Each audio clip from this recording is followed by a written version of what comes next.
Le 3 octobre à Rodez, à l'occasion d'un débat sur les retraites, le président de la République a expliqué ne pas adorer le terme de pénibilité parce que cela donne le sentiment que le travail serait pénible. Quel déni, alors que la pénibilité au travail est une réalité quotidienne pour des millions de salariés. Dès l'été 2017, une des premières décisions prises par votre gouvernement a été de remettre en cause le compte personnel de prévention de la pénibilité, le C3P, que nous avions voté dans la loi de 2014 sur les retraites. Alors, monsieur le haut-commissaire, allez-vous réintroduire dans le C2P les 4 critères qui constituent le socle de la pénibilité au travail? Monsieur Régis Judeco, nous allons évidemment intégrer les dispositifs de pénibilité en contrepartie de la disparition dite des catégories dites actives. Et ceci donnera l'occasion d'un dialogue social approfondi.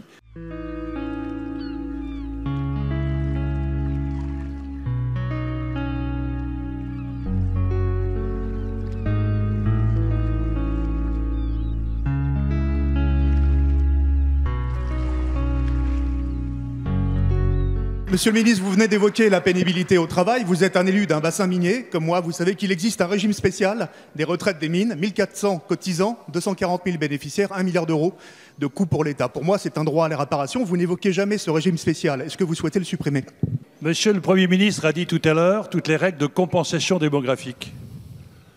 Et il appartiendra qu'effectivement, dans un régime universel, c'est l'ensemble de la nation qui va prendre en charge les déficits démographiques qui permettront de garantir à chacun les pensions qu'il mérite.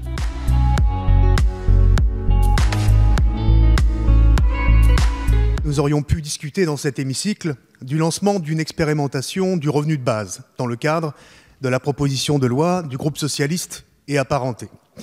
Quelle a été la réponse lapidaire de la majorité et du gouvernement? Circuler, il n'y a rien à voir. Pourquoi empêcher cette discussion? Tous ceux qui se sont exprimés au sujet de cette proposition, y compris sur les bancs de la majorité, ont salué ce travail collectif porté par 18 départements et qui a permis de recueillir plus de 15 000 contributions citoyennes, fruit d'un travail de plus de 2 ans. Madame la ministre, ma question est simple. Pourquoi une telle frilosité vis-à-vis d'une innovation sociale majeure, le revenu de base, qui aurait pu constituer une réponse politique à la mobilisation ces dernières semaines des Gilets jaunes sur la question centrale du pouvoir d'achat?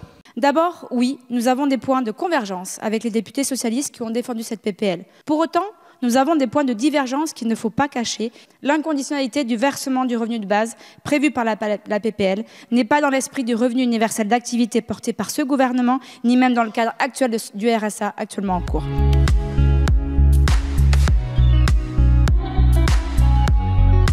La privatisation des aéroports de Paris est une faute stratégique, un non-sens économique et une erreur historique. Aéroports de Paris, c'est un service public d'intérêt national, un monopole naturel, un bien commun, une frontière extérieure, un outil de souveraineté et un leader mondial, un fleuron du patrimoine national. Nous sommes instruits de la privatisation des autoroutes qui fait perdre chaque année des milliards d'euros de dividendes aux Français et à la nation. Ne commettons pas les mêmes erreurs. Comme pour la Française des Jeux ou Engie, les dividendes versés à l'État actionnaire devraient être consacrés au financement du fonds d'innovation et de rupture, mais ils iront, avec vos décisions, remplir les poches et les intérêts des investisseurs privés. Monsieur le ministre de l'Économie et des Finances, en ce qui concerne les jeux d'argent et de hasard, vous vous étiez engagé devant la représentation nationale, à l'occasion de l'examen de la loi Pacte, à ce que la régulation précède la privatisation. Or, l'Autorité nationale des jeux, autorité de régulation, ne verra le jour qu'au 1er janvier 2020, après la privatisation de la Française des Jeux. C'est un manquement à la parole, contraire à vos engagements. Monsieur le ministre, la Française des Jeux n'est pas une entreprise comme les autres, le jeu n'est pas une marchandise comme les autres. Pourquoi vous entêtez-vous à vouloir la privatiser? Les chiffres que donnait M. Juanico tout à l'heure, qui sont très éloquents, et je salue l'engagement de M. Juanico en matière de lutte contre l'addiction au jeu, mais qu'est-ce qu'ils montrent? Ils montrent que la Française des Jeux peut être publique, ça n'empêche pas le développement de l'addiction au jeu dans notre pays. En quoi, on va dire, le risque d'addiction des joueurs au jeu serait accru avec la privatisation? Alors, le gouvernement a été assez habile de ce point de vue-là en disant on va confier à un actionnariat populaire. Donc, mais le risque, c'est de voir des actionnaires, effectivement, dans la Française des Jeux, de plus en plus avoir une politique commerciale agressive, c'est-à-dire avoir des jeux les plus addictifs.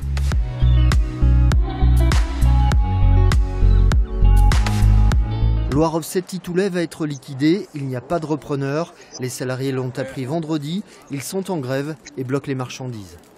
La faillite, on peut l'expliquer par un projet pharaonique, surdimensionné, avec une politique commerciale pas à la hauteur, et donc une perte de 150 à 200 000 euros tous les mois.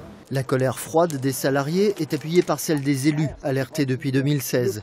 Je vais interpeller Bruno Le Maire dès cette semaine.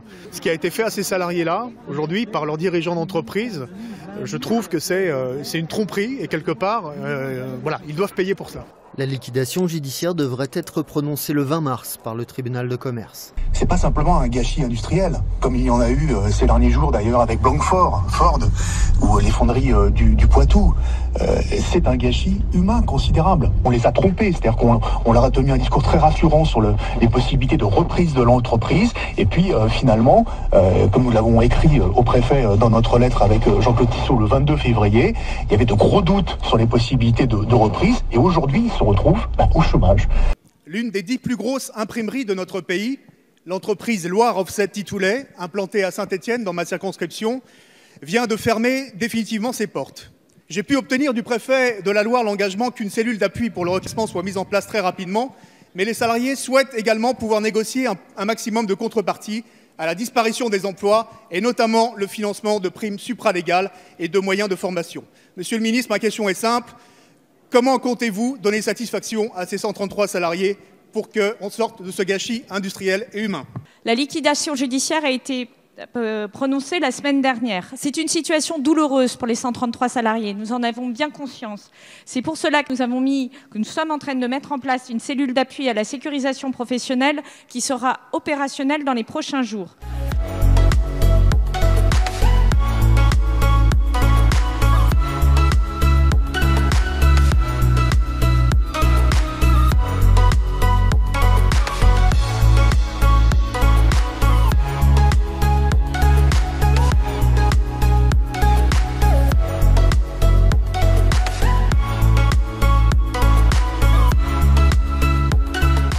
Cet amendement qui concerne les veuves d'anciens combattants est un amendement de réparation, un amendement de justice sociale et fiscale qui vise à en fait mettre fin à une injustice aujourd'hui et un traitement différent entre les veuves d'anciens combattants, entre celles qui peuvent bénéficier d'une demi-part fiscale à condition d'être âgées de plus de 74 ans et que leur conjoint soit décédé après son 74e anniversaire, et puis les veuves d'anciens combattants dont le conjoint est décédé avant 74 ans et elles qui ne peuvent bénéficier de la demi-part additionnelle.